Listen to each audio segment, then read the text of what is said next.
Okay, so I'm going to show you how to make a Google form. So you're going to go to your Google Drive and select New and then Google Form. Once you're there, this page will appear. As you look at this, the first thing you're going to want to do is click on the automatically collect the respondent's username. That way, in case you did forget to have a question that records your students' names, you have a backup plan for getting that name as their username for the district will show up. The other thing I like to do is click Shuffle Question Order.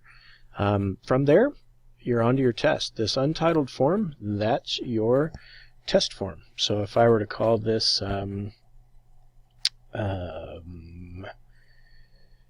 English,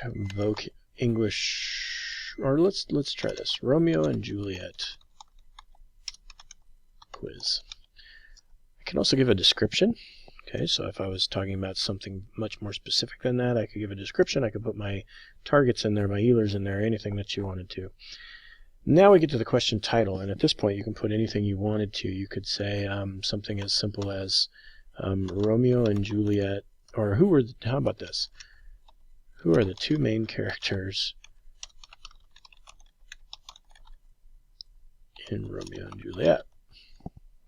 Obviously really silly, but gives you the idea. A help text would be something that if you needed a little more specifics to guide them to your question, you could use that. Question type, probably the three most popular ones that you'd use: text, paragraph text, and multiple choice. If you did a text one, it would show up like this, where you'd have a spot to fill it in. Okay, this is important to know because I can go back here and delete it, duplicate the question, edit the question. So I could go here and change this to paragraph text, and then you would see more space for them to write. So if you're asking them to expand upon the characters of Romeo and Juliet and do something like that, you'd be able to. You could also do multiple choice. And in this case, you get these options. So I could say Romeo and Juliet. I could say Romeo and Bart. I could say whatever. Okay?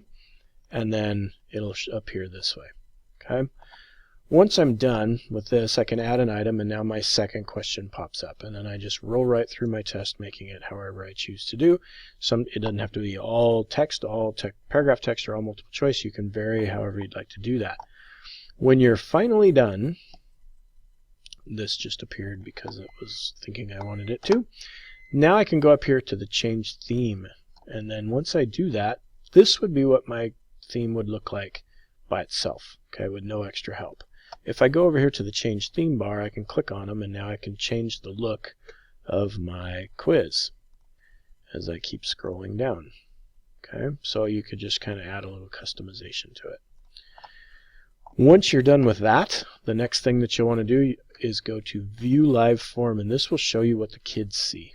Okay, so if I'm fully done with it, at that point I would click on the title at the top. So let me move this up so you can see what I'm doing. I'm going to click on the title till it highlights. I'm going to right click it. I'm going to say copy. And from there I have all I need.